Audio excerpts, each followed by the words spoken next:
I switch on record of our webinar, and it means that our webinar is beginning. Позвольте мне, Bob, I am in Russian, explain for our, you understand me via transcriptor. Друзья, мы начинаем, я включил запись. Сегодня 17 июня 2020 года, 16 часов 5 минут. И позвольте мне, у нас сегодня вот 14 человек. Вот к нам присоединяется Макс Фомичев из Соединенных Штатов. У нас есть Александр Надеждин из Канады. У нас есть 2 человека из Киева. Мы их приветствуем. Все остальные из Москвы, из Подмосковья. Пару слов в качестве введения. У нас со временем довольно большая проблема. Дело в том, что у Боба сегодня его сын выпускается из начальной школы. Поэтому он попробует нам что-то рассказать в течение 30-40 минут. После этого мы его отпускаем на празднование вот этого выпускного вечера своего сына. А мы с вами продолжим. Кое-что я расскажу. Я попросил про наши эксперименты с Барановым. Отдельно расскажу про эксперимент Баранова, очень интересный. Вот для Макса Фомичева будет интересно послушать. Вот. И кое-что нам расскажет Саша Пархомов, и кое-что расскажет Климов, которого, кстати, пока еще нет. Но я думаю, он присоединится. Ну вот я хочу пару слов сказать. Вот этот семинар у нас уже 3-й на эту тему о так называемых странных частицах. Но я ругал этот термин, как вы знаете, потому что слово «странность» уже используется в классической физике элементарных частиц. Это свойства ядерных частиц, которые участвуют в ядерных реакциях. Поэтому нам это слово лучше бы не употреблять. Я предлагаю в качестве этого альтернативы употреблять слово «неизвестных частиц». Это не менее такое туманное слово, и оно никого не обидит. Значит, неизвестные частицы. Вот у нас это 3-й семинар по неизвестным частицам. На 2-м семинаре выступал Зателепин по регистрации мягкого рентгеновского излучения в разряде, который мы связываем с формированием так называемого темного водорода, который мы считаем и есть этой самой неизвестной частицей. На 4-м семинаре выступал Климов, который рассказывал о регистрации трансформации элементов, химических элементов в разряде. И вот сегодня 6-й семинар Боб Гринье расскажет о каких-то его соображениях на эту тему и его методике какой-то вот регистрации, обсуждения этой проблемы.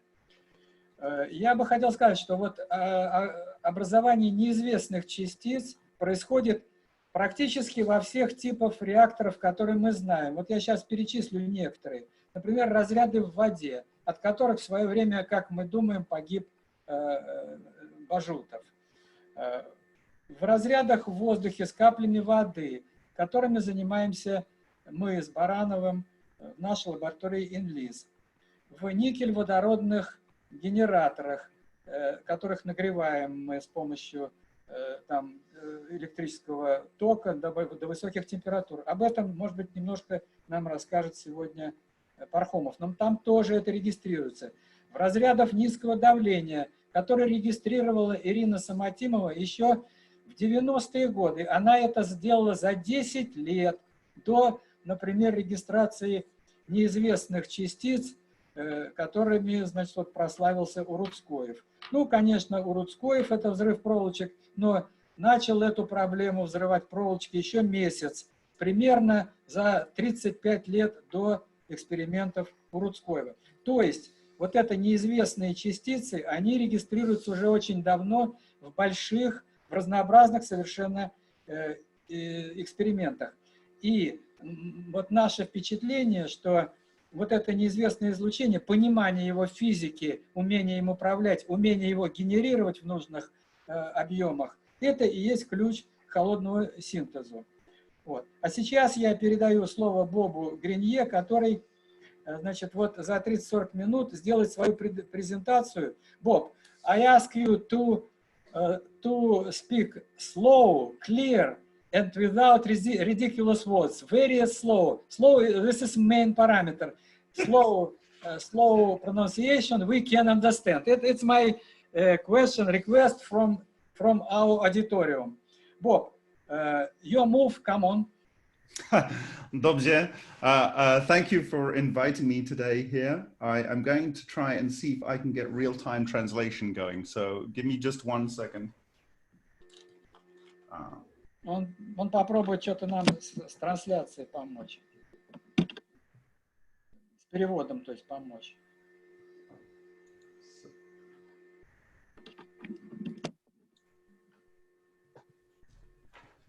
Good day, everybody. I want to see if this is going to translate into Russian, and I need to lift that up. Okay. Can you see that? Okay. It's out of focus right now, so. Okay. Okay, so I'm going to share my screen now. We can't see this, but you can't see it? Yes, I can, but no in big screen. Maybe. Okay. Oh, now we see. Okay. Continue, please. Okay. Sorry, this is the first time I have done this, so you will have to bear with me. Thank you, Valery, for inviting me to speak today. I got the notification a few days ago, so I didn't know quite what I was going to speak about. However, I've put something together and I hope you will appreciate what I've done. So let me see if I can share. Он 2 дня назад узнал о том, что ему надо выступать, но благодарит, тем не менее, попробует что-то сказать. Okay. I have one issue. I need to try and get my presentation to run on, is that going to work? You should run your presentation on computer. Run, please. Yeah. Come on. Focus. Okay.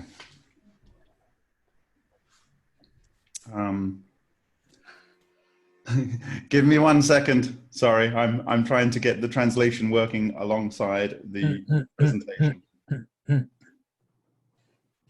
We are waiting. No problems. We are waiting. Don't worry. Let me try it this way.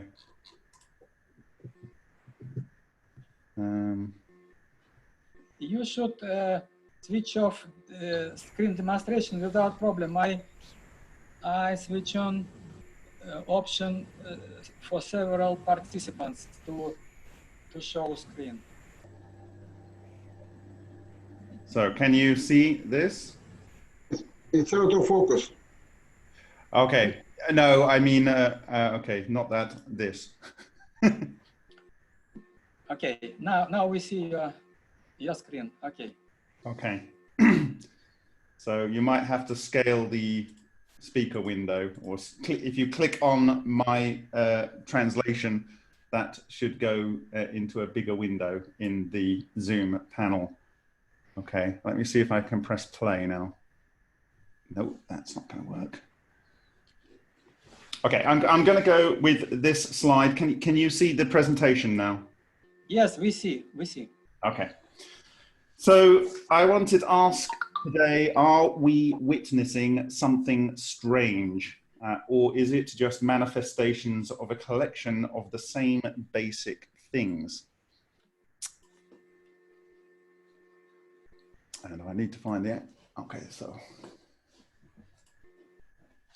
first I wanted to give a quote from Edward Leedskalnin from 1949. What is a magnet? The real magnet is the substance that is circulating in the metal. Each particle in the substance is an individual magnet by itself, and the both north and south pole individual magnets. They are so small that they can pass through anything. In fact, they can pass through the metal easier than through air. They are in constant motion. They are running one kind of magnets against the other, and if guided in the right channels, they possess perpetual power. The North and South Pole magnets are the cosmic force. They hold together this Earth and everything in it. Each North and South Pole magnet is equal in strength, but the strength of each individual magnet doesn't amount to anything. To be of practical use, they will have to be in great numbers. In permanent magnets, they are circulating in the metal in great numbers.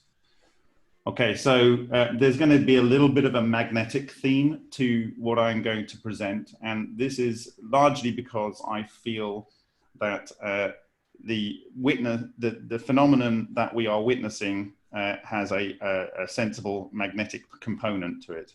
And I really hope I can get this to focus, but I don't know why I can't, but anyway. Come on. Okay. So Ken Shoulders said in 2010 in an interview that was done between John Hutchison's wife, Nancy Lazarian, and himself, Ken Shoulders is responding to a question from Nancy, and he says, "Oh yeah, absolutely. I start out with baby ones. That's just a technique I happen to have. That's old, but I start out with tiny, tiny ones, and I watch them grow, and I can grow them and grow them." And Nancy asks, do they get fed? Do they get feed? What do you feed them? And Ken Shoulders says, more electrons. They need electrons. They become electrons.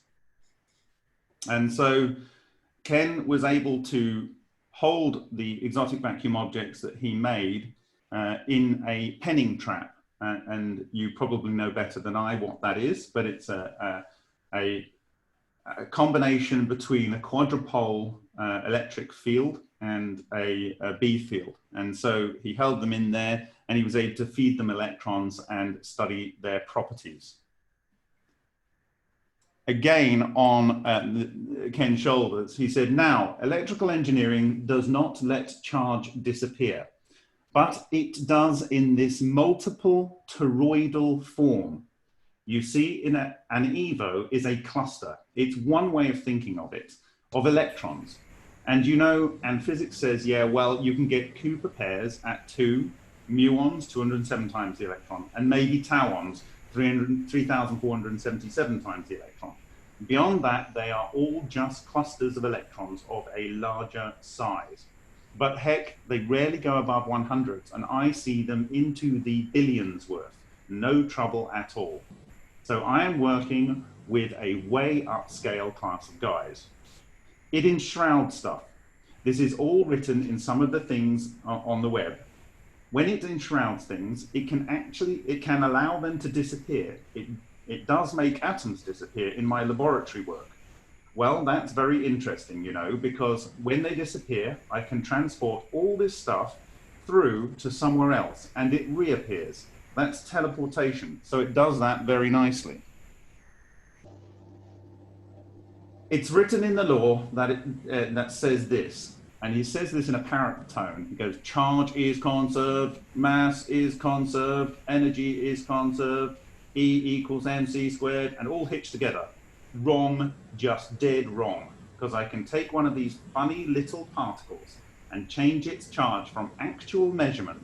This is no hand-waving thing. I can measure it with an instrument. I can do it any day you want to. You can change it over 1 billion to 1 and still have it visible. The heck of it is, I can still keep reducing the charge to where it becomes an item that walks right through things. Finally, one day, it showed up. I was shooting through metal. It shouldn't be able to transmit that particle charged through a piece of metal. It did it, no problem. Violation of physics, fundamental, nasty violation. Okay, so I'm just going to throw this slide in here because it's a bit of speculation and for discussion that you might want to discuss later. But, and you're probably far more well equipped to understand what I might be getting at here. But the question is, can neutrinos be magnetic? And there's an article there that you can go and look at, and it just discusses how magnetic various neutrinos can be depending on their type, density, and mass. Or potentially, are we looking at some phenomena related to pions from the stellation of ultra-dense hydrogen, according to Holmlid? And pions can be focused by magnetic fields because myself and other authors have been able to sort of guide these things using magnets. And so I've given a link there to magnetic horn. And then one thing that they say is if it has mass, then potentially it has a better magnetic moment. And it says cold neutrinos have mass, and if string vortex solitons, that's a nod to you, Alexander Shishkin, are condensed toroids of cold neutrinos, then they have density also. So I just wanted to put that in there before I go on to some of the experimental examples. Now, in Sochi, I shared some details about a reactor, a fuel processor by an Indian called Suhas Ralkar. And here you see the dimensions of some of the sonic horns that were used. Now there was 4.5 kilowatts of ultrasound put into a small chamber, and that was it with 3 lots of 1.5 kilowatts, 19.46 kilohertz sound. And the chamber looked like this, and you've got 3 views. You can see on the bottom right, you have the piezoelectric units, and there are 3 horns cross-axis, and in the core of that, you have a cooling manifold around the central fuel processor element, which is that water area you see in the bottom left. Well, when I visited Suhas Ralkar, he provided me with some, I'm going to try and get your translation here in focus. I don't know what, just go straight out of focus. What can I do? Let me just try and, maybe my Cafola will help.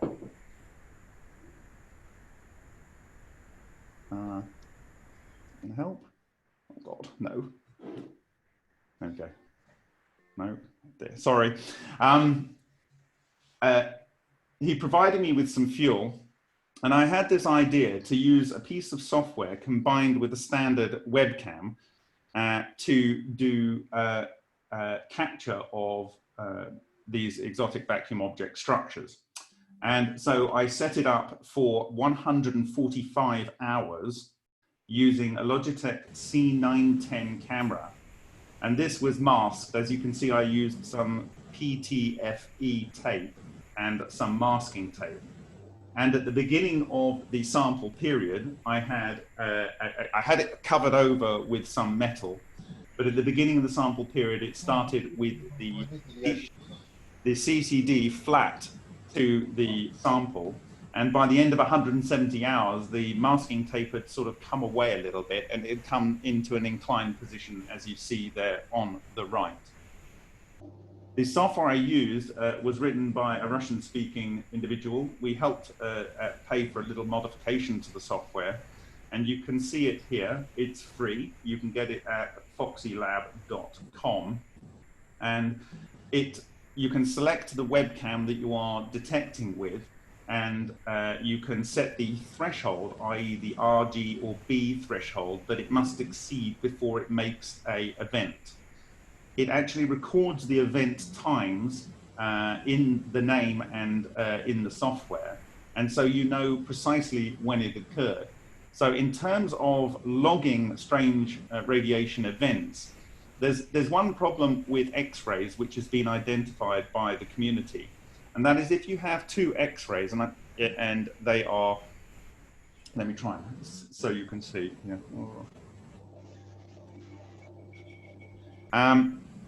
If you have 2 X-rays and they are, I don't know why that's not working, sorry. If you have 2 X-rays and they are rubbing together and you have a little crystal of, say, sand in there or some dust, and they rub around, you get a 3-body interaction. And this can produce tracks similar to what are being witnessed with strange radiation. And so this may produce some false positive tracks. That can't obviously happen with a element in a web camera, because it's, and also you know that it's traveling through several different mediums, out of the container, through the air, through the masking of the webcam and through the glass and infrared sensor on the front of the picture element and into the CCD. So this is one of the tracks that I found during that period from that Echo fuel. So this is ultrasonically stimulated fuel. It was stimulated for in excess of 160 hours. So it's a long process of producing this thing, but it seems to be very active. But the technique that I'm giving you here is very, very affordable. The webcam is about $70. The software is free. And you do need a computer per monitor, but if you had multiple laptops, you could monitor a sample from many angles. It can pinpoint the event, because it's 120 samples per minute in my case. It can pinpoint an event down to half a second over weeks. And it can capture many simultaneous events if present. So if you had a source that was producing a vast number of strange radiation or exotic vacuum objects, or string vortex solitons, there's a potential to capture many at the same time on the CCD. And because you know the size of the CCD, you can predict exactly or work out exactly the scale of the strange radiation track. And also, you don't need any microscopy because you automatically get the image, and the image is relative to the scale of the impinging radiation. And so it also gives you some indication of depth. That is to say that depending on the depth into the sensor, you get a sense of brightness or darkness. So, and there's no question, as I said earlier, that this is a three-body interaction problem, okay? So this is one of the big takeaways I hope that you can get out of this presentation, that there is a very, very affordable way for you to do strange radiation monitoring that seems to have worked for me. Okay, so now I want to talk about various samples that I've tested, which exhibit some of the features that have been talked about with this radiation over the years. And the first is a sample from John Hutchison that was made in 2007.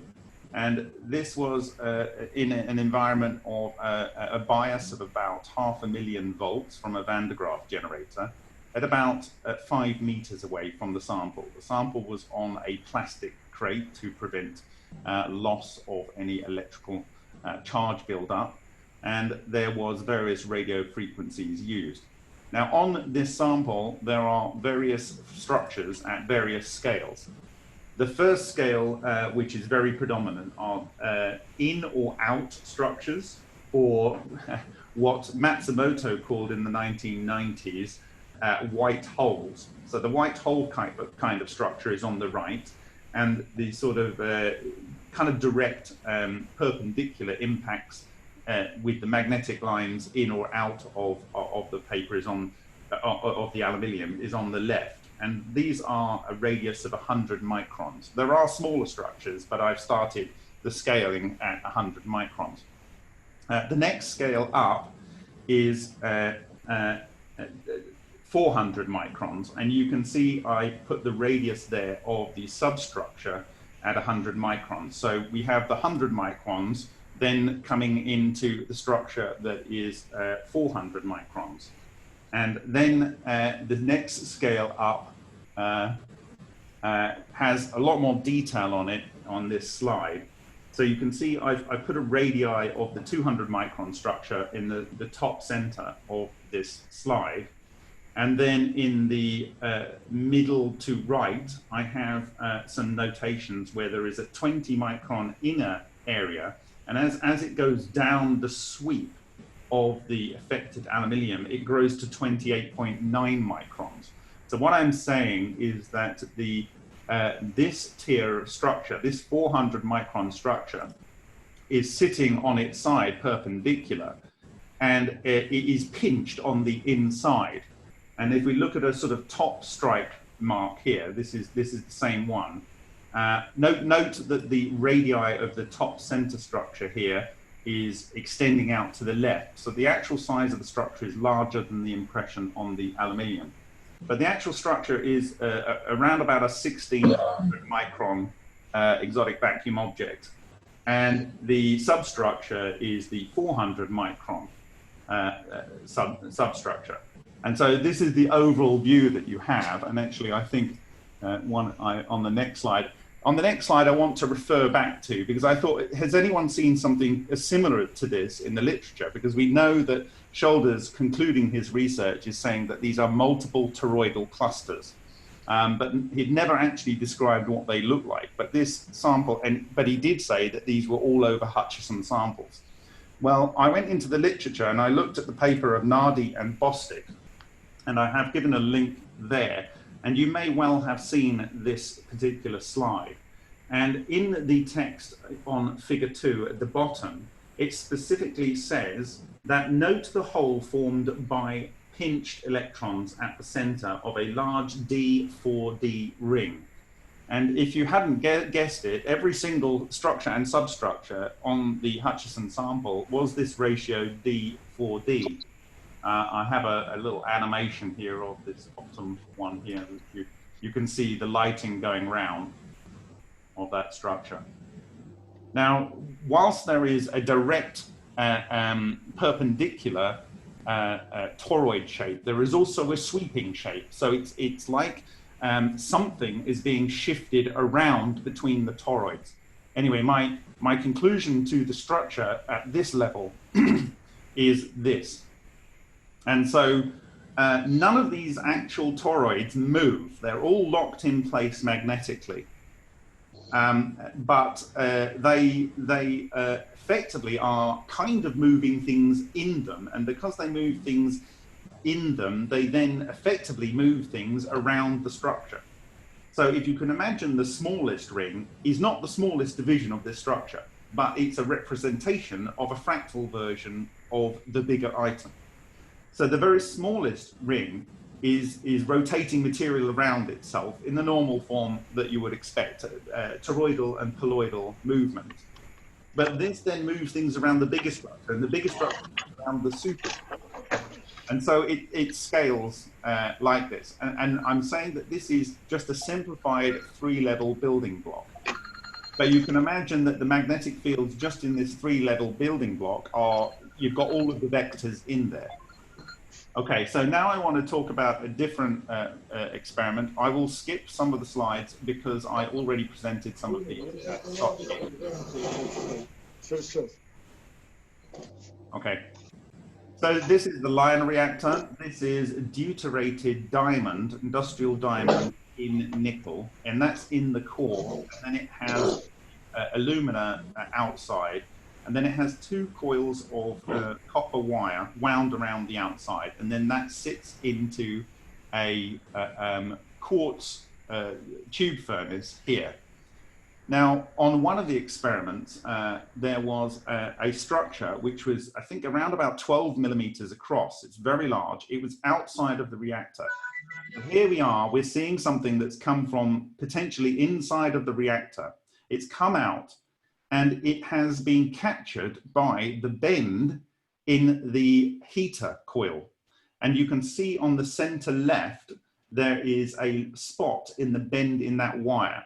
And under the SEM, that is a vortex structure of deposits of a staged quantization of different elements.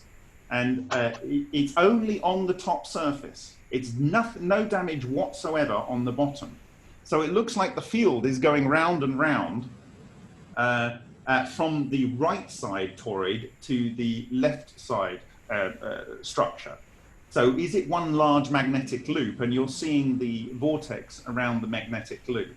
And you can see also around the very white area, there is a larger area that is damaged. I want to go to another structure on a different experiment, but of the same family. This is in a different experiment. But in this case, this structure was in line with the B field, okay? And it was on the top. Gravitationally, it was on the top. But the damage, I think in this case, is on the outside, okay? So it actually went all the way through, and then it started damaging from the outside in. This structure is on about halfway up the fused quartz. And if you can see in the left bottom segment, there are two sections. And in the right section of that structure, the item has fractured into 3 bits.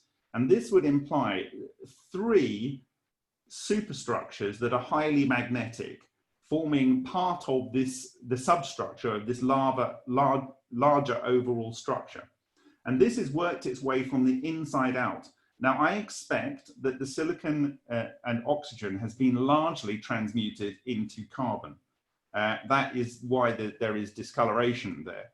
And you can see it's burrowed its way in a fractal sort of dichron instability way into the glass. But in fact, the glass is perfectly smooth on the outside. So it's burrowed about 70% through the thickness of the glass before the reaction or the experiment was stopped.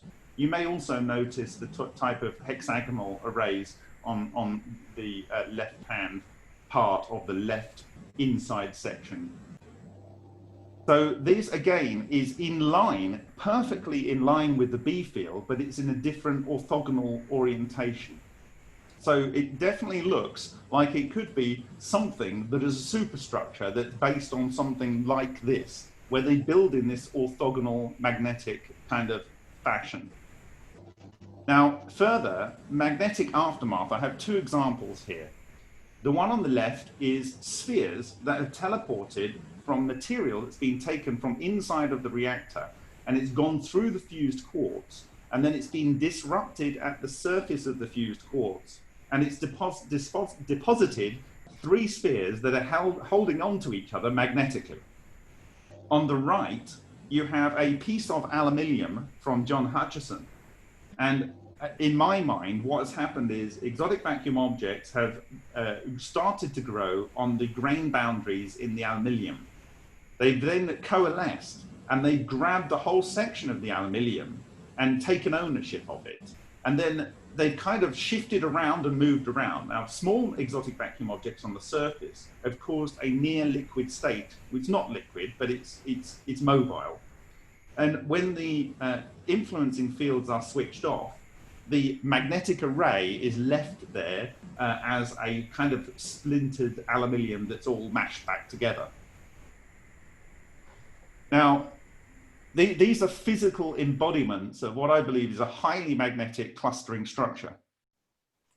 In the dental x-rays here that we used for Lion, he put the reactor that I showed you here into this T-tin, which had these self-developing x-rays. They are very affordable, 3 centimeters by 4 centimeters. This was exposed, and it came out with these, what I call 2 spots. These fields, I believe there was something like, was coming out of like a spin vortex, magnetic flux, like it comes out of the sun, okay? And I saw these things in the pool, on a swimming pool where you have a half soliton in the water, and it produces a shadow from the sun. So on the leftmost, you have 2 from the X-ray, and in the center you have the reflections, the lensed light from the sun on the bottom of a swimming pool. And then this was the center part of this frame is my hypothesis for what was going on along the lines of what was going on in the sun. And so I went back to the scanning electron microscope, placed the reactor under the scanning electron microscope, and at the point identified by this red circle here, I found a series of structures that were mirrored, had a center line, didn't interact with each other, but were on the surface in exactly the way that I predicted it might be based on this chart. Moreover, I found other structures which had magnetic sensibilities to them and were showing the transport of material through a flux loop. And so you can see this large one here, I call it the cannon, in the sort of center of the right-hand SEM. And it's projected material out. And when it's over a valley, and when the music stopped, what happened was this material, this line and this swirl ejected out, and it fell onto the broad copper oxide. And actually that material is not the same as the bulk of the copper oxide. And it is, if you see, it is 19. So if you look at 19, it has zirconium in there where there's no zirconium in the reactor elements. And so it's only in that line. And I talked a bit about this during my Sochi presentation. Now, furthermore, on the line experiments, here we have, on the left, we have an X-ray from line 3, and we have some damage to the inside fused quartz of line 1. And these are very, very curious structures. I call them the ears. They even have the little dangly bit that some people have on the ears. But it seems to be a structure that these things like to form. And I just want to compare that to the European Space Agency composite of a sunspot. And you can see the magnetic flux lines during a proton flare between two sunspots.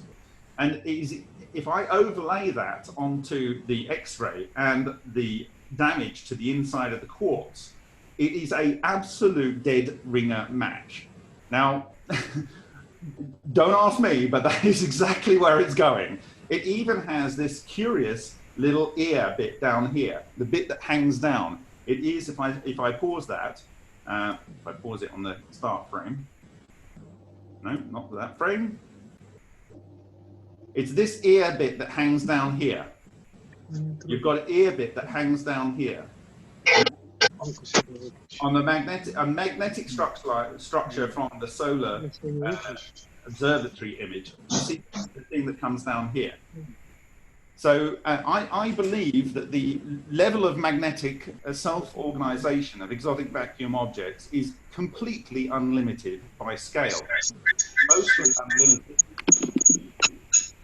Sorry, someone's microphone's on. It's limited by basically environment and the food that it can be given. I want to talk about another experiment. This is one that was designed in Hungary by Dr. George Eagley and funded by a group in Switzerland. It's called the supernova. And on this experiment, I found structures which also looked like they are self-organized.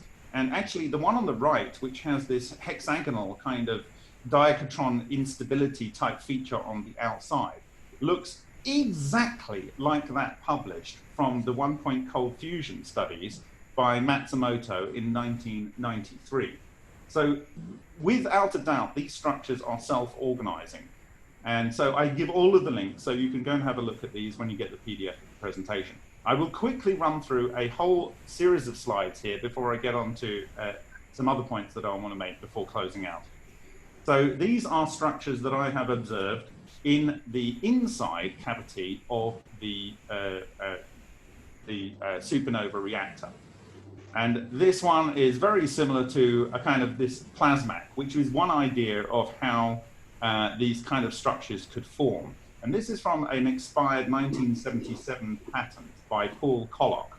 And so it's described here, it's too small for you to read. You can look at it in your own time, you can go and see the paper. But you can see that a highly magnetic flux lines with your toroidal and your poloidal features has this kind of layered toroidal and poloidal structure. And the magnetic structure intensity pulls and pushes such that there is a skin around the outside. And I remember Klimov referring to some structures that he found in his reactors as being spherical. And it may well be that the spherical structures that the hollow spherical structures that he found in his ash is a result of something like this. Now, if you imagine you take this sphere and you kind of squish and squash it, you could end up with something like this. So what I'm saying is that the magnetic pressure is squished, and what you'll notice that the inside of this structure is smaller than the outside, which is exactly what we observe on the change of dimension from the inside of this large exotic vacuum object strike mark and the outside. You can see it's growing as it goes out.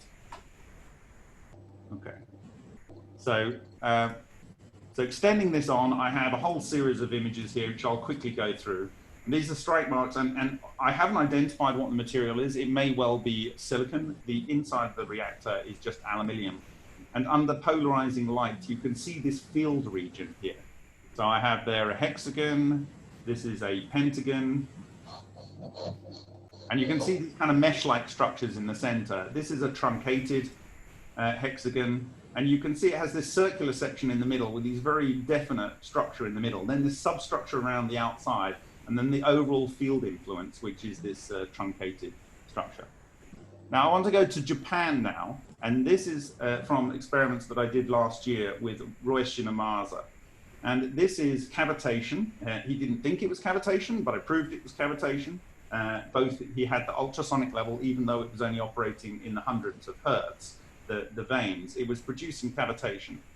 And what I've done on the top here is compared the bubble-like structures with the field influence areas that I observed on the vibration plates with the Matsumoto structure that he presented in fusion technology in 1993. And whilst he only shared this one, he talked about them being quite common. And I just want you to imagine this structure rolling around on a piece of metal producing a strange radiation track.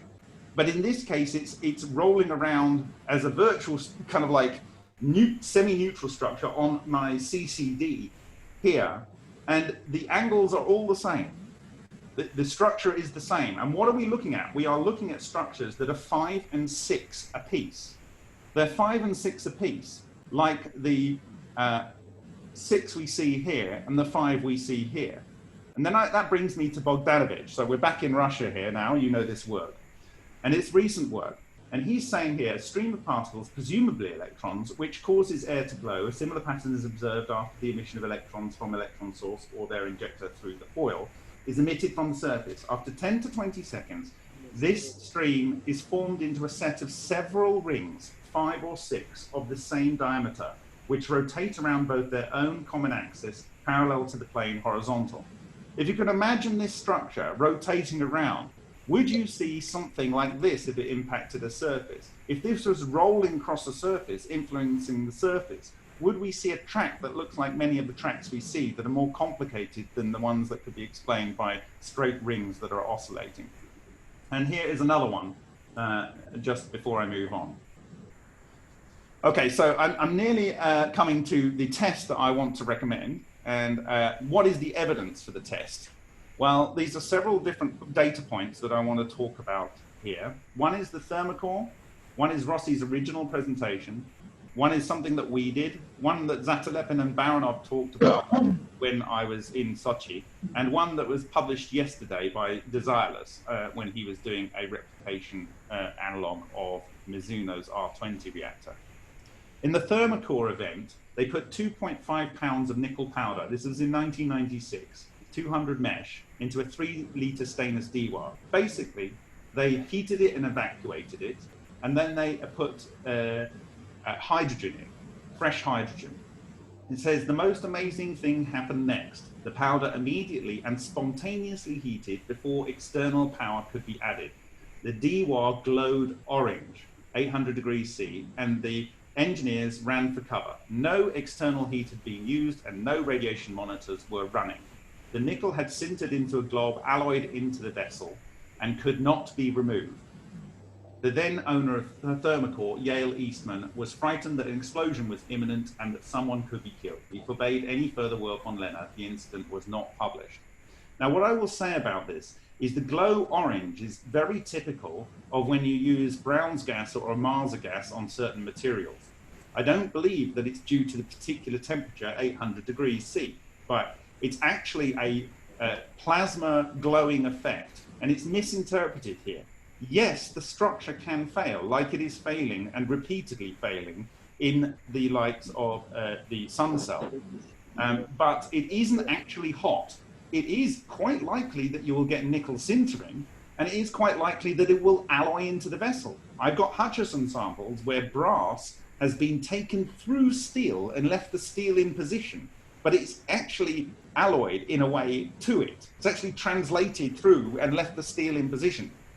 So, and this speaks back to what was being said by Shoulders, that it can translate nucleons through things. And I think Shishkin and his colleagues would agree this is possible. So you see this with fusing of different metals to glass and to stone and whatever with Brown's gas torches. And particularly, there is a rat tail file that John Hutchison did an experiment with once, and that glowed bright orange, but it was basically cool to the touch. And this is an effect, in my understanding, of exotic vacuum objects that are growing on the surface, and they are ionizing the air in the immediate vicinity of the metal. And so it is not actually making the metal orange hot. So I think they really needn't to have worried. Yes, it looks like it melted internally. It may actually have been quite warm because there would have been nucleon exchange reactions and the like that would have created a lot of energy. But it wasn't hot, so such that a 2.5 of nickel powder and a huge stainless steel DWAR was actually at the temperature of 800 degrees C.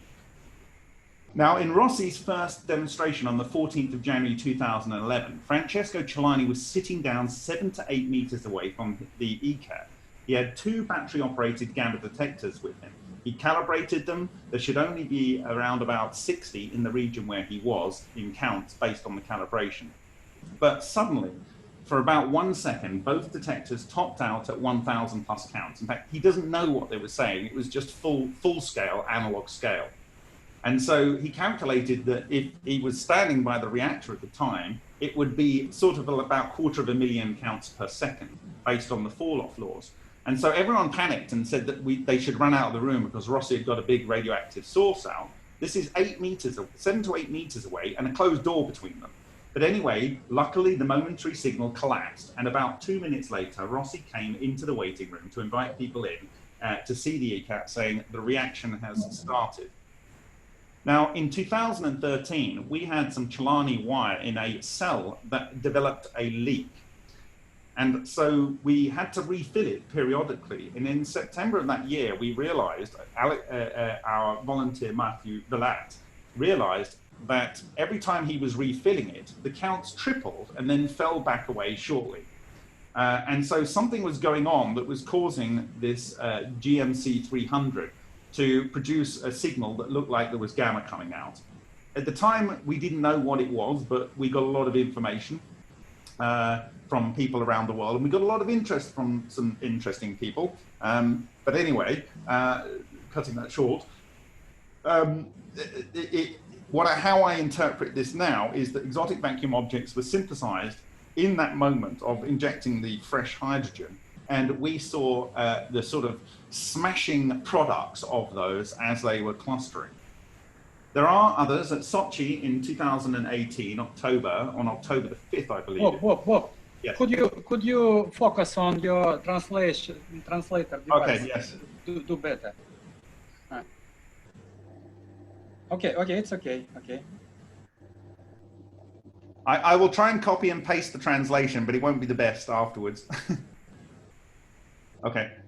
So at Sochi on October the 5th, 2018, Zatalepin said that he and Baranov had reported that when injecting fresh hydrogen into a degassed heated nickel powder cell in their lab in Moscow, they saw strange radiation, I call black evos, filling their entire lab. And researcher Desireless, that's his pseudonym, he, come on, give me a, I don't know why.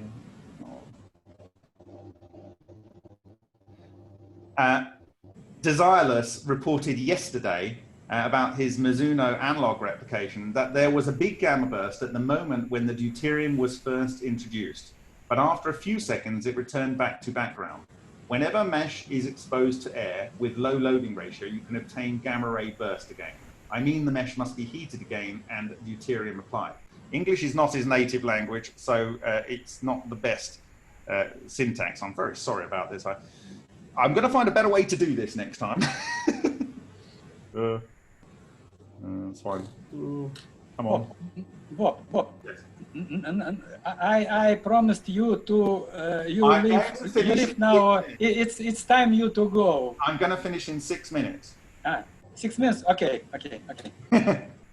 Okay. So so here we have 5 different examples of nickel, both in the mesh form and in the powder form, and in the wire form, producing a burst of signal on a gamma detector or some such device when fresh hydrogen is placed into a heated nickel environment. So what I'm suggesting is this.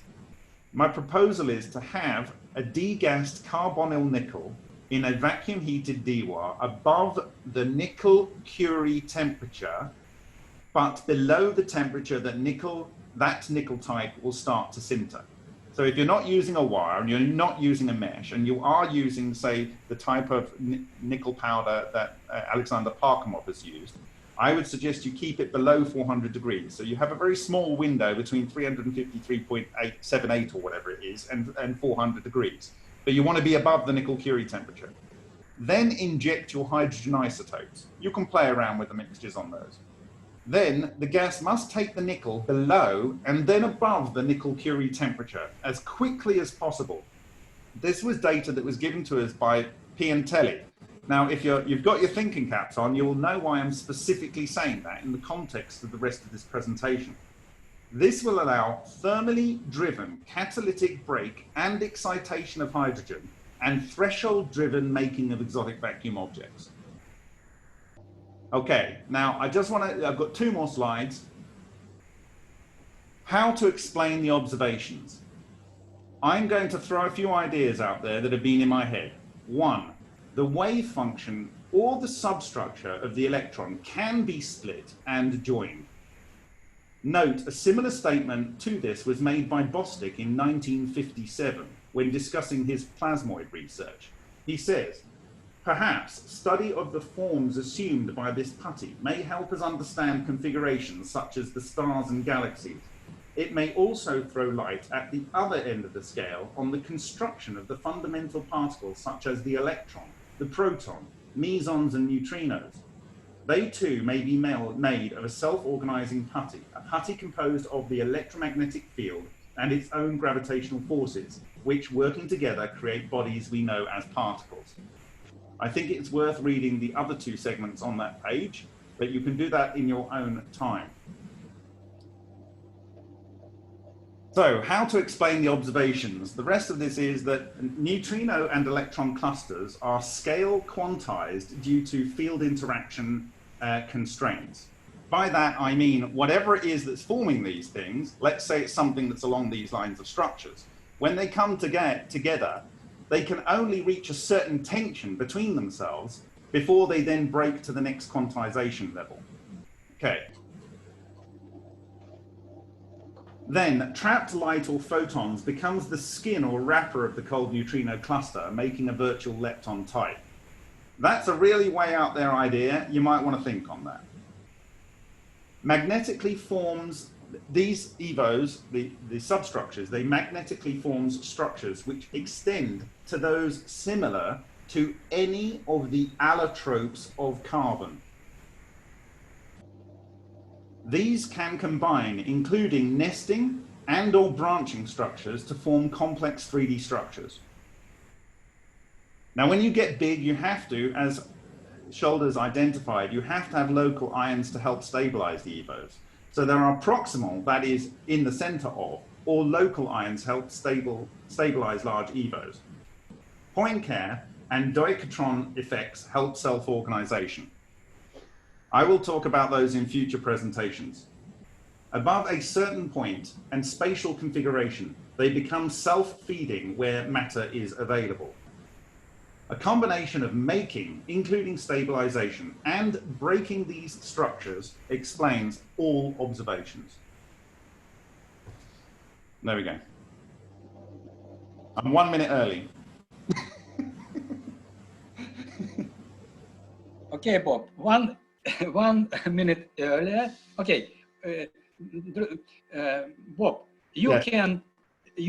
I ask you to send me in any case, send me your presentation I and will. your translation, this, if it's possible, by email. And I will send you today, tonight, the video record of this your report. And Okay. now you can go to your son. Can I just say a couple of things? I want to thank Savatam over there, Irina. Thank you for the concepts of the kind of like structures that may be forming strange radiation. I think that if you consider what I've said in this presentation, that it could be these allotropes, that is things like buckyballs, this is graphene, this is tubes, nanotubes, all of these are diamond structures. All of these structures are the kind of structures that I witness being created by these magnetic structures. So you have a virtual particle that is the EVO that can self-organize, and it can be stimulated to self-organize by a range of things like electromagnetic field interactions, sound, light pressures, diapatron instabilities, Poincare functions, and so forth, like billiard balls on a table. Okay, statistical variations. These help self-organize, and they will end up in the structures that they can stabilize into by nature. So what I'm trying to do is connect to what you observed, Irina, and what I have observed in physical manifestations of this phenomena. So that's one thing. I want to thank you, Zatalepin, for sharing your experience of loading a DWAR full of prepared nickel powder. There are many aspects in this presentation. Is there any fast questions someone wants to ask me? Кто-то хочет задать вопрос? Yes, I have one question. Vladimir Febin, may I ask one question? Yes. I would like to ask about Hutchinson effect. May you tell about this effect in more details? What is it, Hutchinson effect, for your opinion? And what I shall to do to investigate this effect in my laboratory, for example? Is it possible or not? Well, it is non-trivial, but I can tell you there are some very interesting things that we are doing which may help you moving through the year. So I have many samples from John Hutchison, both large and small, and I've analyzed some of them. When you look at the structures, it looks like there are magnetic structures that have formed on the surface. You can look at videos on our channel. And these are self-organized. If you can imagine two neodymium magnets and the same poles, you can push them around on the table and they self-organize. But if they're similar poles, they'll jump together, okay? And you can't stop them doing it. And what you actually see with these structures is an organization of the matter, almost like it's based on magnetic pressure. So you're actually seeing synthesis of, say, aluminium, and you have a spot, and let's say 4 atoms of aluminium have gone into the structure, and out of it, because they can't occupy the same space-time because they're not bosonic, out of it you've got 4 nucleons again, but 2 of them are 24 magnesium, and 2 of them are 28 silicon, or something, 26 magnesium, whatever, you get magnesium. The interesting thing is the heavier element that's synthesized in that process is a spot in the center, and the magnesium is around the outside. So that at the densest point, you get the heaviest elements. And this is exactly what we observed in the Lion reactor and in other experiments. In this magnetic flux loop, you end up getting material compacted in a way, and I describe this as putting things into a small box.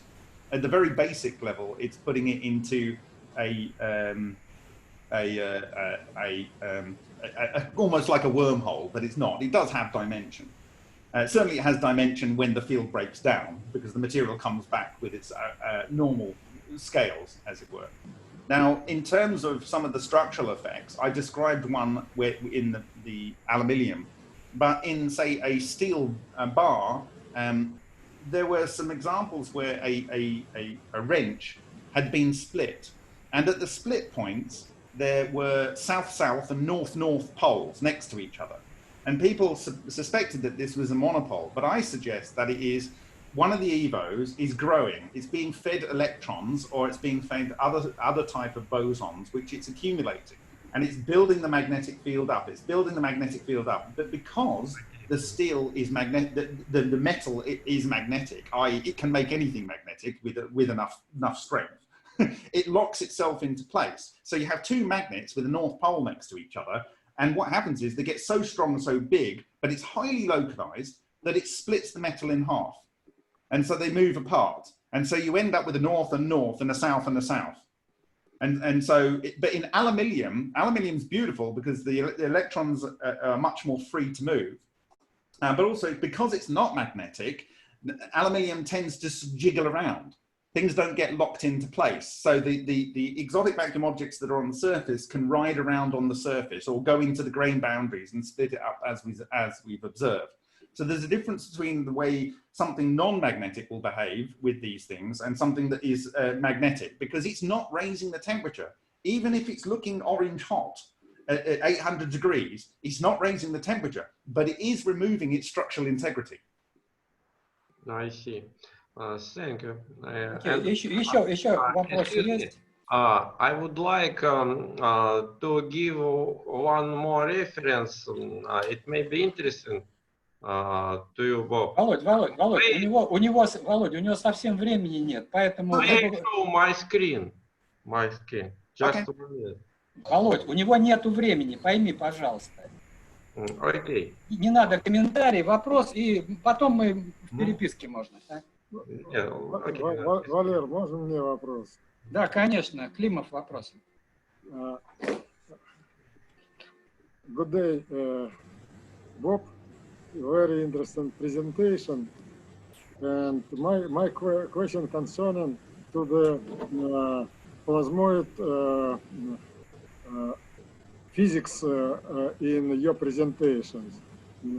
We have some experimental results concerning to the microwave plasmoids, which can be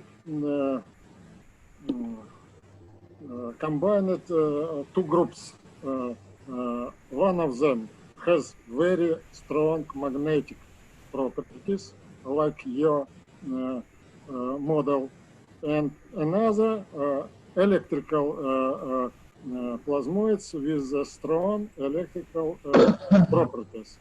And my question concerning to the magnetic plasmoids,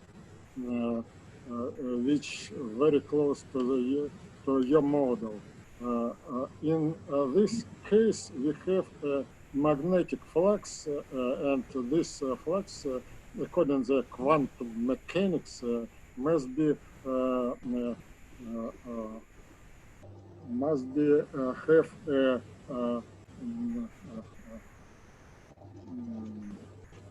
quantum value of the magnetic field and very strong interaction with the external magnetic field. What do you think about the possible interaction of the external magnetic field in your experimental results? Well, in 2017, I used a neodymium magnet, a small one, placed horizontally with the same Suhas-Ralkar ultrasonically synthesized field that I showed in this presentation. And between the fuel and the magnet, I had some polyethylene, a PET bottle, like a cut bottom of a PET bottle. And it was about, I guess, 2 centimeters from the container that was also in a plastic container. But in the direction of the magnet, there were tracks, which I showed during my Sochi presentation, which showed these many different types of classic exotic vacuum object tracks. But it was only in the direction of the magnet. Now, also, I forget his name right now, but the guy, Keith Fredericks used his fingers on X-ray film. And he put a magnet, again, in the same orientation on his magnetic film. And from his fingers, he was able to create a good proportion of the observed basic strange radiation tracks. Now, that isn't to say this is something that's magic coming from his fingers, because in 2010, Ken Shoulders said the most basic way you can make strange radiation is to get some static on your body and discharge it through the points in your fingers. So he's only doing what is the most basic way recommended by Ken Shoulders for making strange radiation tracks. But he was using a magnet to influence them, and it would appear, as far as my understanding, that there was some influence from the magnet. This part is why that I think this is a magnetic structure. But I've moved on from there to see these incredibly magnetic effects and clustering nature of it, both in physical and in X-ray structures that would imply they are magnetic in structure. And to speak to your point about microwave, John Hutchison generally did use microwaves in his field interference combined with the static and even magnetics. So he would have often a very, very large neodymium magnet to what he called shape fields. And he also had aluminium to reflect fields.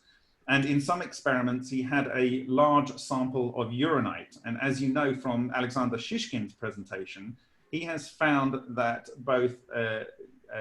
he's found that cesium-137 produces string vortex solitons, which I call black Evo tracks. And so these things would fit together. And essentially what you need to do is to nucleate, as Shoulders said, the exotic vacuum object in your subject, and then you spin it up, you charge it up. And in the case of Shoulders, he was polarizing them with with Hutchison, he's polarizing it with the electric field, and then he's using the interfering magnetic fields, electromagnetic fields, to potentially use light to spin them up. Now, in the case of the supernova reactor that I talked about in the presentation, that's using a standard microwave 2.45 gigahertz magnetron. And I'm going to be exploring whether I can use that in the dusty plasma environment to stimulate the beta decay of principally carbon-14 and potassium-40. And if that's the case, then there's a good opportunity to deal with other radioactive wastes. Okay. Bob, thanks very much. Very large information, and concerning my question, I think is not simple question, and I have no answer for my question.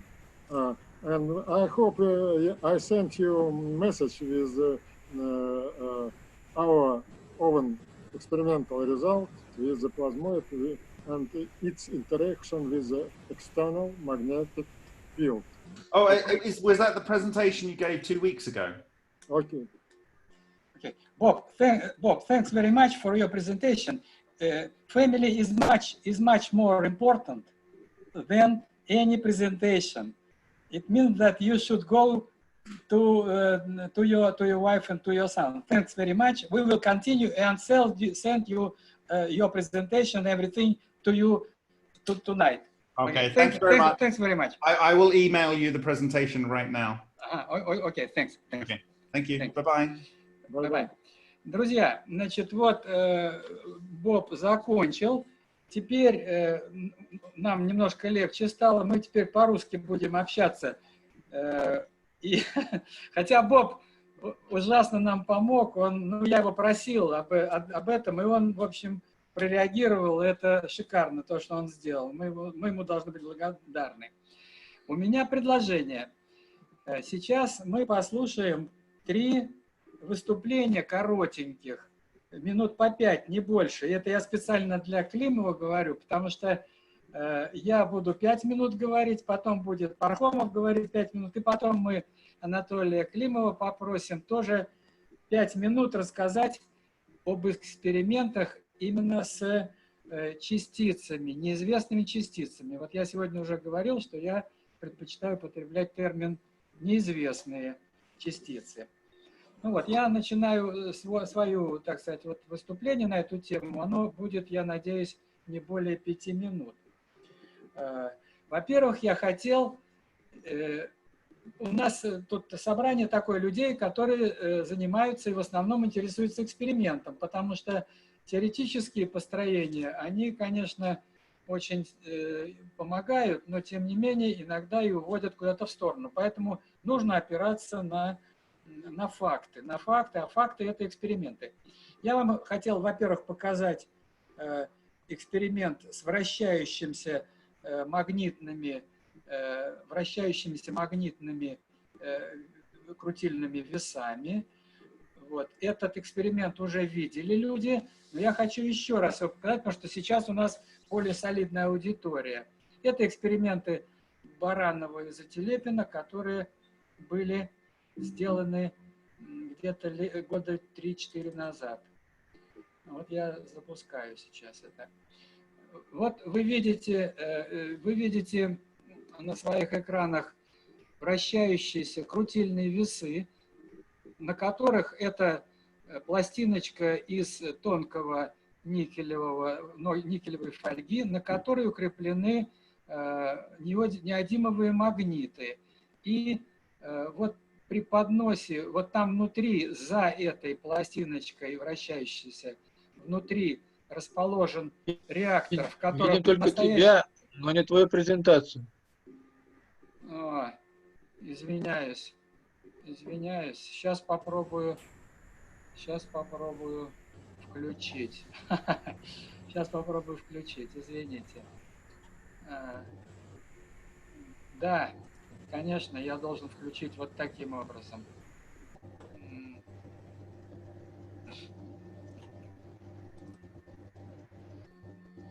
Вот сейчас видите мой экран?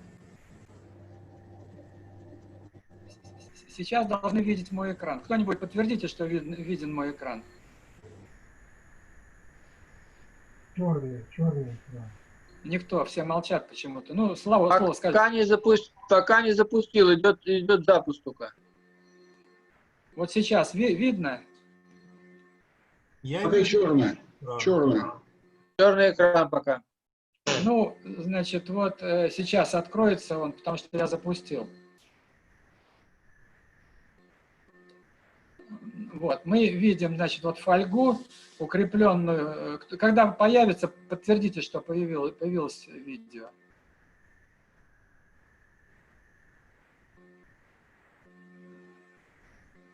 Кто-нибудь видит, как вращается? Нет, пока нет. Черный экран видим. Видимо, у них тормозит это видео, и оно не показывается. Кошмар, что же это такое с этим? Вот это видео такое странное, оно почему-то не хочет показываться нигде. Ну ладно, хорошо, тогда я это останавливаю, не буду вас в этом плане мучить и покажу другую демонстрацию. Мне хотелось, вот я словами скажу. Дело в том, что мы с Барановым обнаружили некоторое время назад, что магнитная пластиночка с магнитами, никелевая пластиночка, фольга, по сути дела, которая укреплена наподобие крутильных весов, в окрестности генератора, она, значит, вот начинает вращаться. Вот. Ну и вот это вот я вам тут хотел показать. К сожалению, это не получилось. А сейчас я попробую включить другую презентацию Баранова, доклад Баранова, который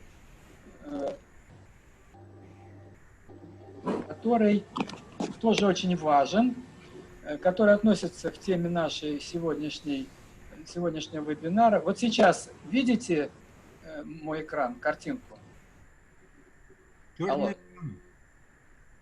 Алло, видны два пятна такие красивые? Пока не видно. Черный экран видно. Ну, На нем написано: Валерий Зателепин запустил демонстрацию экрана.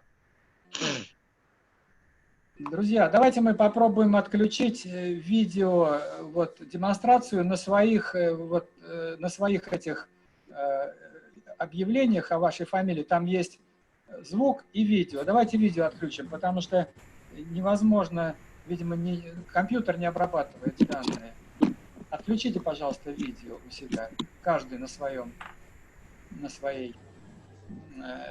экране, свое видео. Вот Саша Пархомов отключил, я вижу.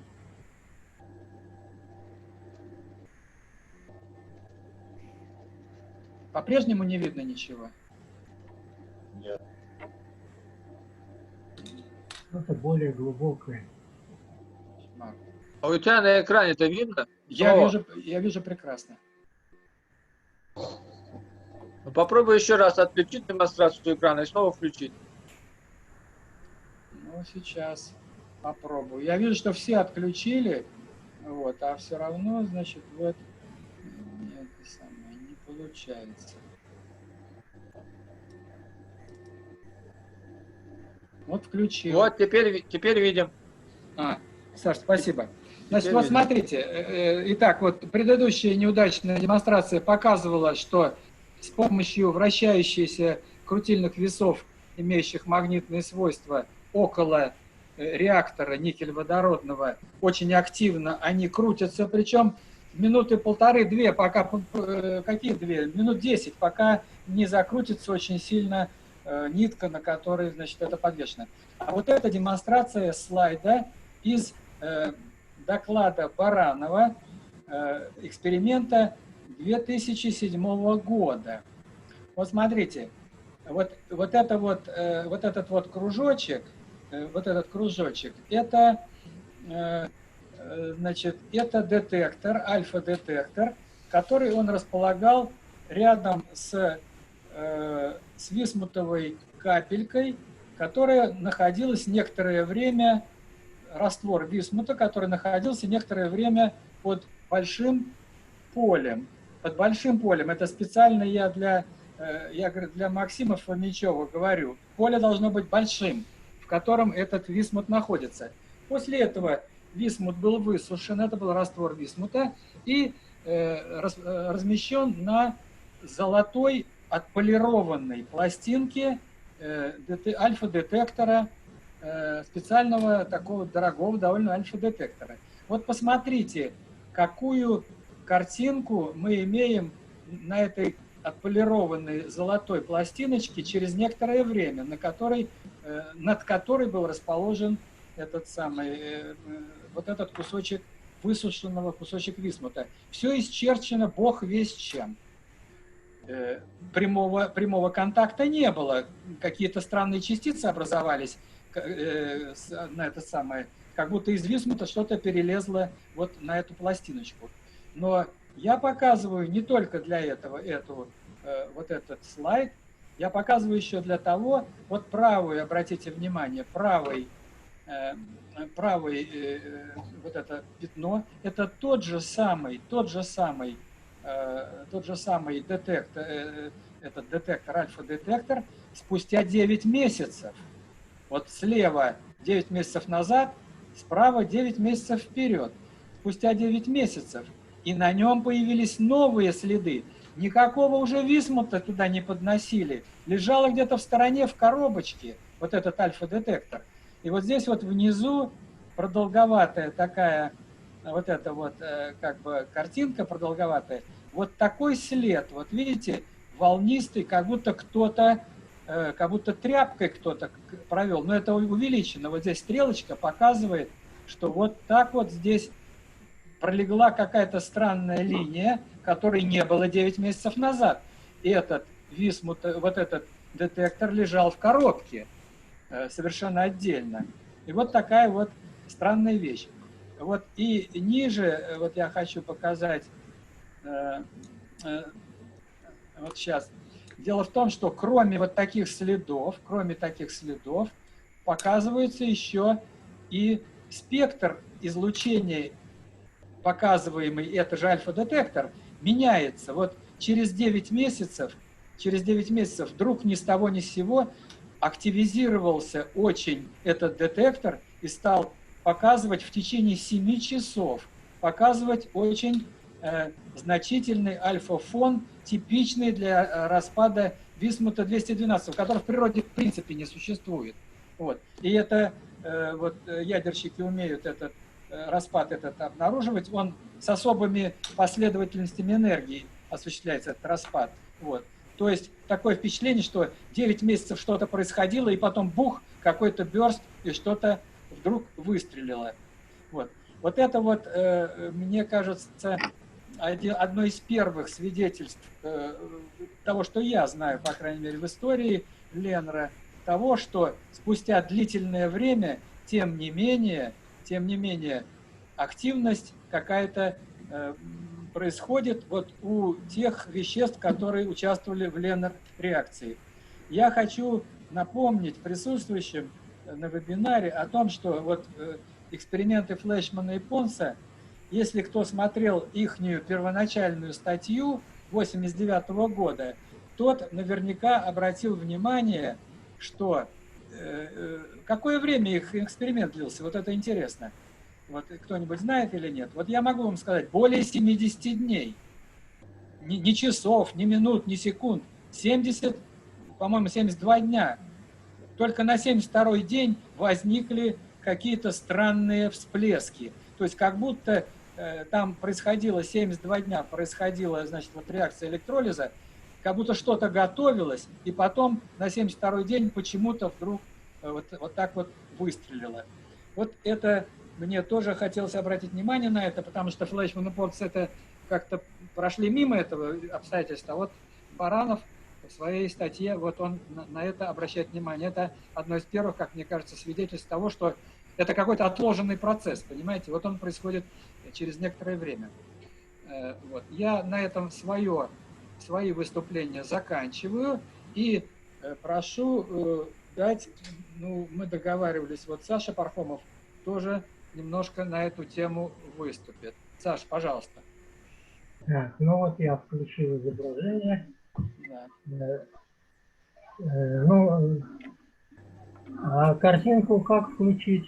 Саш, вот опусти кюрсор вниз. Демонстрация экрана. Да? Демонстрация экрана зелененькая. Нажми, она будет красненькая и перескочит наверх.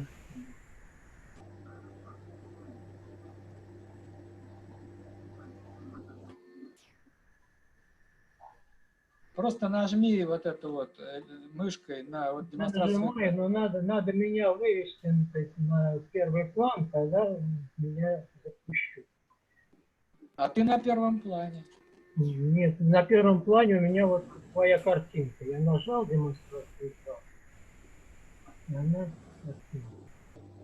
А, вот я убираю. Теперь твоя... Ты помнишь, что я тебе говорил? Что Александр, нажми внизу демонстрация экрана. Выбери твою презентацию. я вот нажимаю, демонстрируется экран, который у телефона. Нет, слушай, нажми демонстрацию экрана, потом выбери то, что у тебя, твою. Запущено уже, да. Демонстрация экрана разрешена всем. Поэтому и тебе в том числе мышью нажми, у тебя мышь не работает. У меня вот показывается экран, видимо, с твоего компьютера, а не с моего. Ну, ты можешь, у тебя... Меня можешь вывести вот на большой экран? Ты на большом экране. У тебя мышь не работает. На большом экране вот твоя борода. Ну, нет. Нет, ты на большом экране, но не в этом дело. Ты внизу видишь зелененькую кнопку демонстрации экрана? Я уже 3 раза нажимал. У тебя мышь не работает. Мышью. Работает. Вот я нажимаю, и появляется демонстрация твоего экрана, по-видимому. Сначала наверху на своей физиономии закрепить видео нажать. Ну, Валера, попробуй ты вниз спуститься и закрыть свою демонстрацию экрана. Там тоже можно. У меня закрыта она. У меня она закрыта. У тебя она зелененькая, да? Да, конечно. Сначала на своем изображении наверху, где 3 точки синенькие. У меня Ага. зеленая демонстрация экрана. У Саши. Саша, у тебя красный загорается или нет? У меня зеленая демонстрация экрана. Она Ну, должна вот быть нажми на красная. нее. Прямо на нее нажми, на вот эту, на зелененькую. Ну вот нажимаю, и опять то же самое. Ладно, давайте тогда сделаем следующее. У нас второй выступающий, третий, вернее, Климов. Вот. Может быть, ты попробуешь, может быть, у тебя получится. Ну, ты меня включи на большой экран, там, Валер.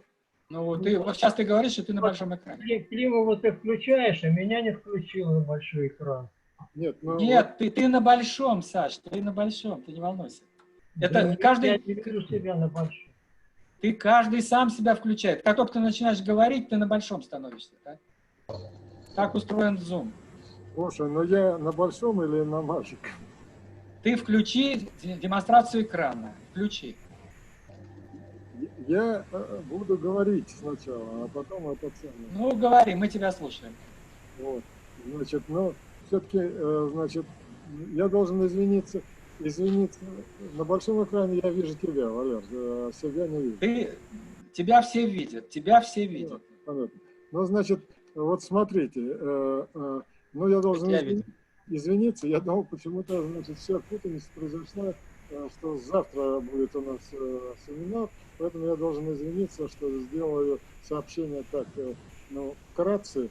Мне просто хотелось, значит, ну, как бы прелюдию, что ли, сделать тогда. Значит, я хотел напомнить вам, что приблизительно в те времена, когда началась вот история с развитием СВЧ оружия у нас в стране, значит, и с изучением вот физики СВЧ плазмоидов, о которых мы вот с Бобом сегодня обмолвились, значит, приблизительно в это же время, значит, вот академик Абраменко, он сделал свою интересную, так сказать, генератор эрозионного типа, который позволяло, значит, вот получать на выходе, значит, уникальный объект. Вот я постараюсь сейчас вот показать просто фотографии, значит, вот, значит, это вот внизу, это, значит, вот имеется у вас сам генератор, который дает, ну, довольно необычный плазменный объект в виде струи. Она пронизывает вот здесь посередине, вы видите. Она горизонтально или вертикально должна быть? Значит, в нормальном виде она себе как вот стоит, стреляет снизу вверх. Ага, понятно. Внизу, и это, так сказать, сопло вот этого, значит, эрозионного плазматрона. Что такое сам эрозионный плазматрон?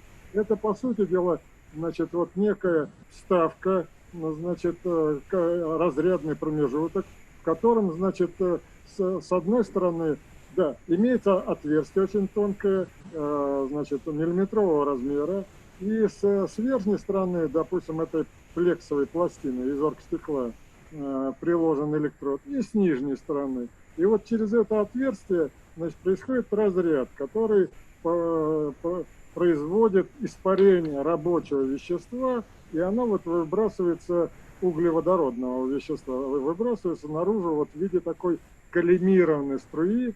Всех, так сказать, вот озадачил первый результат, тот, что, значит, струя имеет вот такой, как лазерный, значит, коллимированный характер и не расходится, как обычная струя в обычном воздушном затопленном пространстве. Так вот, значит, ну, мало того, что вот газодинамические свойства этой струи очень необычные, ну, допустим, если подуть на нее сбоку, то вот вы видите, значит, что, значит, сбоку находится вот сопло, которое пытается вот взаимодействовать с этой струей. Видно, что она расщепляется на три компонента. Зеленая, вот она, так сказать, крутится, значит, выдувается какая-то компонента, и есть компонента, которая вообще как будто не замечает поток. Как шла, так, ну, ее назвали сверхтекучая компонента, условно, как будто, так сказать, нет взаимодействия с потоком. Вот. Ну, и что самое странное, вот этот вот объект имел очень сильно выраженные, значит, электрические и магнитные свойства. Вот если приложить к верхнему электроду, значит, потенциал порядка там, ну, нескольких киловольт, значит, определенной полярности, значит, ну, а именно, это должен быть отрицательный потенциал, то видно, что струя не проходит через сетчатый электрод и останавливается, так сказать, запирается между вот, пушкой и, значит, верхним электродом. То есть можно электрическим полем остановить, ну, довольно, значит, скоростную струю, скорость которой составляет километры в секунду, так сказать, в воздухе. Само по себе это уже достижение, как такая километровая струя вот, пробивается, сверхзвуковая струя, пробивается сквозь толщу атмосферы.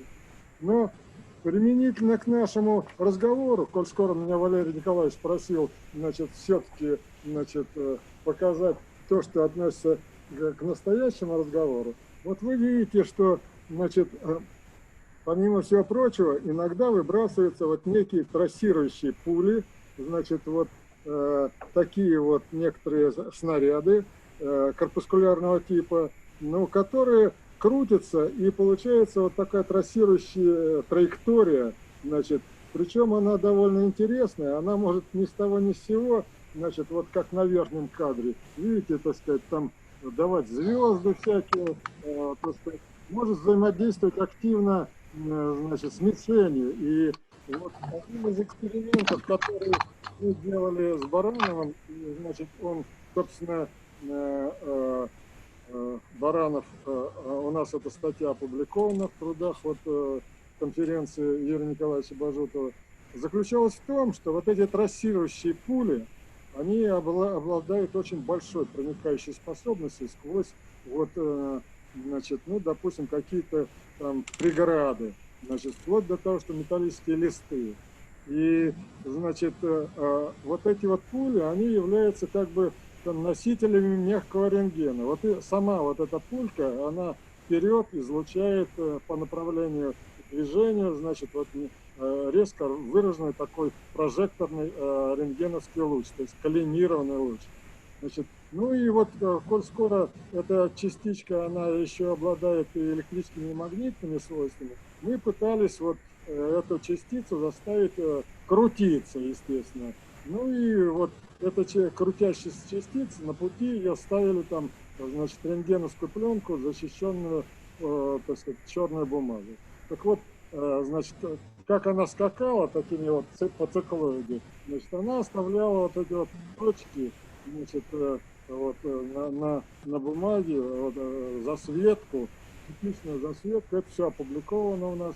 Вот, значит, что осталось за кадром? Это очень интересное наблюдение, потому что, так сказать, мы делали разные, так сказать, подкладывали фильтры, и вот она пробивала там до миллиметровых размеров, так сказать, вот алюминий, спокойно могла вот, вот это вот, значит, излучение проникать и засвечивать пленку. То есть, ну, то бишь, вот уже само по себе воздействие с магнитным полем, с электрическим полем, вот засветка рентгеновских пленок уже делала вот этот трассер очень интересным объектом. Так вот, кроме того, скоро свечение обусловлено, как мы выяснили с помощью скоростной съемки, вращением этой частицы, и вот с точки зрения газодинамики вообще оказывается непонятная вещь. Ну, представьте, что вот у вас, так сказать, крутится частица, идет модуляция света, вы видите это прекрасно на фотографиях, значит, и что происходит дальше? Значит, ну, если у вас мяч крутится, он должен двигаться, так сказать, известно, там, эффект Магнуса должен завернуть траекторию, значит, и отклонить этот мяч, так сказать, в девятку он не попадет в ворот, он может быть мимо пролететь в ворот. В этом плане, что удивительно, что вот эффект Магнуса на эти частицы не действовал. Значит, они, значит, летели по прямой линии, значит, а вот могли по пути разлетаться, значит, вот, значит, вот, на составляющие, так сказать, пули, на составляющие ядра, получалась такая типичная вот эта вот, значит, картинка с этой звездой, когда там раздалось несколько осколков. И более того, значит, вот такая, значит, частичка не отклонялась долгое время, а потом резко под прямым углом, значит, изменяла свою траекторию. С точки зрения, ну, вот обычной физики, с точки зрения газодинамики, но совершенно вроде непредсказуемые, необычные, так сказать, кульбиты, вот такой вот, значит, заряженный и высокоэнергетичный частичкой, который доброточно изучает рентген. Это вот было, наблюдалось нами аж 10 лет назад. И вот, ну, мне кажется, имеет большое, вот, ну, если говорить вот про выступление Боба Гринье, я ему хотел просто отослать вот эти вот публикации, которые, ну, как-то остались незамеченными. Но на самом деле вопросов вот, в рождении этих частиц, в физике этих частиц, в газодинамике этих частиц, значит, остались за кадром, их осталось очень-очень много. А зачем я вернусь к началу разговора, все-таки вот этот вот эрозионный плазматрон, он дает, ну, с точки зрения Ленр, абсолютно интереснейшие вещи, связанные, ну, в первую очередь, с трансмутацией. То есть у вас, кроме органики, допустим, в этом плазматроне ничего нет. Ну, известно, оргстихол состоит из углерода, водорода, то, что нам надо, и кислорода. В спектрах, когда вы смотрите, так сказать, вот вылетающих из этого плазматрона, значит, алюминий, как я говорил в прошлый раз, всегда есть. Значит, кальций ионизованный всегда есть. То есть появляются элементы, которые неожиданные для... Так вот, если говорить про трансмутацию и вот, энергосодержание этой струи, то это было, так сказать, существенно раньше было сделано, так сказать, всяких экспериментов Флешмана и Фонца. Это началось, вот эти исследования, в 80-х годах прошлого века проводились. И уже в то время в нашей книге «Шаровая молния в лаборатории» был померен энергетический баланс вот этой струи. Было показано, что там, вот если вы эту струю запустите в газовый калориметр, стрельните раз, ну, импульсный режим, что там, все контролируемо, сколько в банке там джоулей известно, значит, ну, вот это опубликовано в нашей статье, в 2-4 раза баланс не сходился, то есть больше выделялось энергии в инертном газе, я подчеркиваю, это никакое не горение. Значит, по сравнению с тем, что мы вкладывали электрическую энергию вот в этот эрозионный плазматрон. Поэтому, мне кажется, этот объект представляет вот, особое внимание для нашего комьюнити. И вот интерес к нему как-то незаслуженно был, значит, забыт. Вот. Ну вот, хотелось бы отдать должное работам Ремилия Федоровича Авраменко и его коллег, вот, повнимательнее нашему комьюнити поизучать эти работы и продолжить их изучение. Все, я закончил. Спасибо, Анатолий. Анатолий Иванович, ну вы же не догадались собрать пресс-конференцию, это самое, Нью-Йорк Таймс там и прочих товарищей из университета Юты. Поэтому это уже ваша вина, тут некого винить в этом, так? Саш Пархомов, может быть, ты еще раз попробуешь? Вот я вышел на экран и попробую еще. Да не в этом дело, ты демонстрацию экрана включи. Она в демонстрации идет совсем какая-то не та. Ага, вот так. Вот видим, Саш, все, здорово. Видно, да? Да. Вот это, да? Да, видим, там вот это вот фрагменты трека на стекле. Да. Ну, смотрите, вот в нашей лаборатории мы испытывали много всяких реакторов, и никелеводородных, и электроплазменных, и газоразрядных. Ну и, конечно, мы не упустили возможности изучать вот это вот странное явление, о котором идет речь. Ну, сначала мы просто коллекционировали красивые вот эти вот картинки. Третий, ну, вот здесь вот показано, например, ну, вот это вот верхняя картинка. Она такая довольно типичная. Это такого типа картинки называют след протектора. Видите, вот если бы что-то типа колеса катилось, и там на колесе был узор, то он бы периодически повторялся. Да? Но если бы только такие картинки были, то, но на самом деле огромное разнообразие всяких вот таких вот треков было, которые даже трудно как-то систематизировать. Вот смотрите, вот внизу трек мини-3D Боба. Вот он, ну, какие-то типа ворсинки идут во все стороны, ну, может быть, трещины. И если посмотреть вот в электронном микроскопе, видно, что тут очень сложная структура, вот эта вот повторяющаяся. Она однозначно повторяется, но очень сложная. И вообще трудно как-то вот понять, чтобы такое нарисовать, нужен какой-то очень сложный процесс. А вот посередине фрагмент трека на стекле. Ну, кто был у меня в лаборатории, видел этот трек, растянутый на всю стену, длиной там больше, примерно 6 метров. И вот этот трек, он чем интересен? Ну, он сам по себе такой интересен, что внутри какое-то ядрышко, и в обе стороны идут такие почти симметричные изображения. Но самое загадочное вот что. Когда в оптический микроскоп вот очень хорошо видно трек. То есть понесли его на электронный микроскоп и не смогли ничего увидеть. И долго-долго маялись, в чем же тут дело, когда наконец поняли, что этот трек не на поверхности, как обычно, а он точно посередине стекла идет. Это было предметное стекло, которое используется в микроскопе. Но в точности посередине этого стекла вот прошел этот трек. Вот такое уникальное явление.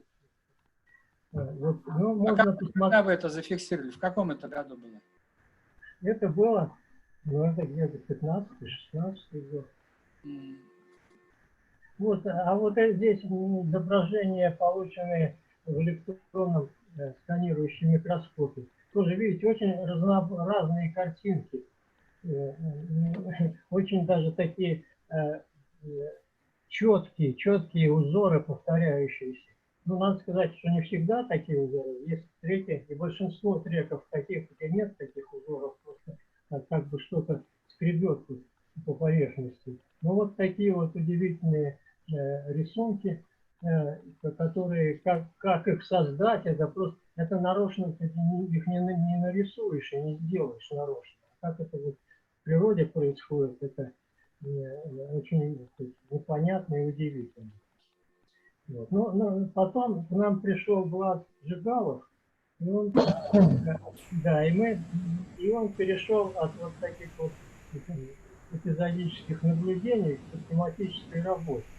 И прежде всего он нашел критерий, который позволил количественно анализировать вот это вот разношерстное явление, ну, по крайней мере, определять интенсивность этого явления. А уже мы видели, что интенсивность очень сильно меняется. Вот. И, значит, если реактор, допустим, работает стабильно, и мы размещаем около реактора детекторы, то получается, что разброс количества треков очень большой, на много порядков от дня к дню может меняться количество треков, которые получаются, казалось бы, совершенно одинаковых условиях. Но обычно сказали бы, что это очень плохой эксперимент, вот, что нет никакой воспроизводимости. Но я думаю, что это на самом деле самый важный результат, который получил Владом, что вот такое, именно вот это свойство явления, это не плохая работа аппаратуры, а свойство явления. Это первое. Ну, второе, то, что вот, эффекты наблюдаются и когда нет включенного реактора и далеко от реактора фоновые треки появляются, но с малой интенсивностью. Вблизи реактора, конечно, они то с малой интенсивностью, то с большой интенсивностью, а там только с малой интенсивностью или очень малой интенсивностью. Вот. И если около реакторов, то эффекты наблюдаются на расстоянии до 30 сантиметров. А дальше 30 сантиметров уже наблюдается появление треков, но только фоновое, очень маленькое. Еще такое удивительное явление, что исследовалась экранировка. Вот если просто поставить какой-то экран перед детектором, то все равно треки появляются. Если поместить конверт, то есть огородить со всех сторон детектор, то треки не появляются. А если, этот конверт или контейнер открытый, приоткрытый, то треки появляются. То есть выглядит это так, как будто вот нечто, типа, например, пыли, которая летает в воздухе.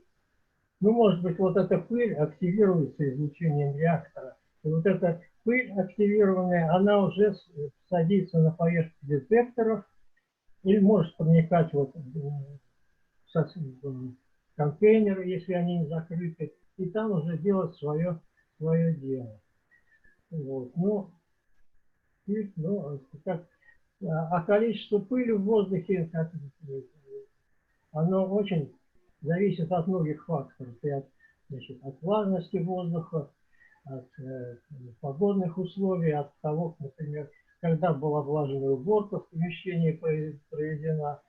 Вот такая странная пока идея, которая может объяснить вот это вот огромное непостоянство и то, что вот эти эффекты, они как бы пролезают контейнеры, которые приоткрыты, и нет контейнеров, которые запечатаны полностью. Собственно, то, что я могу сказать в коротком сообщении. Саш, спасибо. Огромное спасибо. Извини, наверное, это я был виноват. Все-таки, когда я тебя, как ты говоришь, вывел на большой экран, то у тебя что-то получилось, а до того не получалось. Скорее всего, это, видимо, моя вина была. Друзья, позвольте мне пару слов в заключении сказать еще. Я уже тут говорил, но еще все-таки скажу. Вообще, картина довольно, я бы сказал, пока еще удручающая. Мы никак не можем нащупать никакого какого-то более или менее интересные идеи, связанные вот с этими, как я их называю, неизвестными частицами, потому что их, еще раз скажу, странными называть лучше не называть, неизвестными частицами. И вот здесь что приходит на ум. Вот если кто занимался и читал, как электричество вообще развивалось, я думал, что мы занимаемся похоже на открытие и исследование ядерной физики. Но теперь мне начинает казаться, что вот в связи с этими частицами наши работы очень сильно напоминают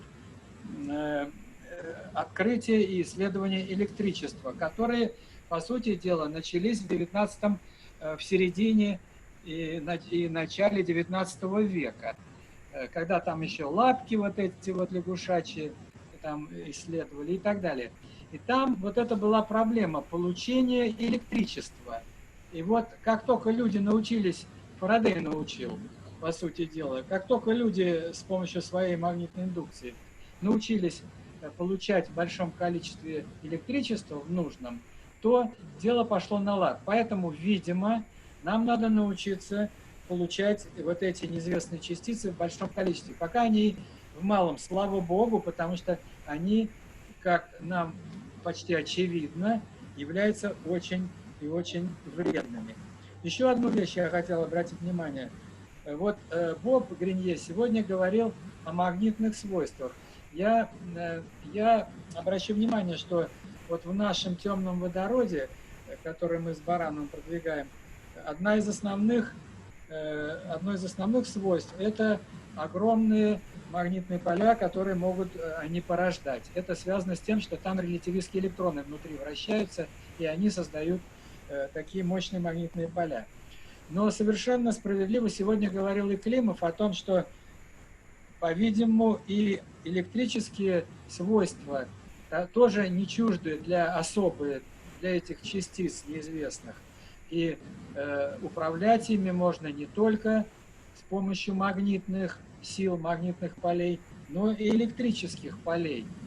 И вот как-то так странно получается, что вот этот темный водород, он и электрические силы, хотя он нейтральный, но сейчас не буду в детали входить, но он электрические силы тоже очень, электрические поля тоже очень хорошо воспринимает.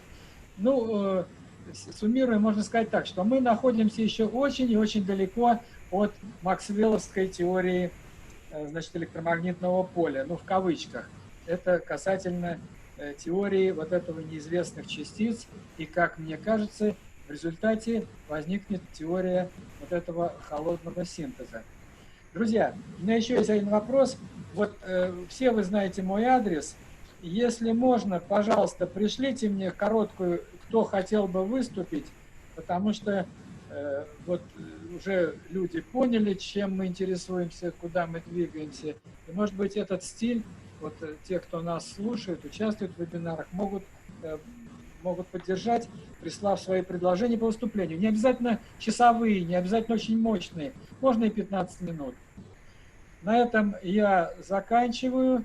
Спасибо тем, кто пришел. У нас, кстати, 18 человек. Сегодня было, все время растет наше число. У нас было 2 человека из Америки, 1 человек, ну, из Северной Америки, имеется в виду, Самилов и из Флориды, а Надеждин из Канады. У нас был человек из Чехии, вот, сегодняшний выступающий. У нас 2 человека из Киева, вот, и у нас много народу из России, в том числе не обязательно из Москвы и даже не из ближайшего Подмосковья.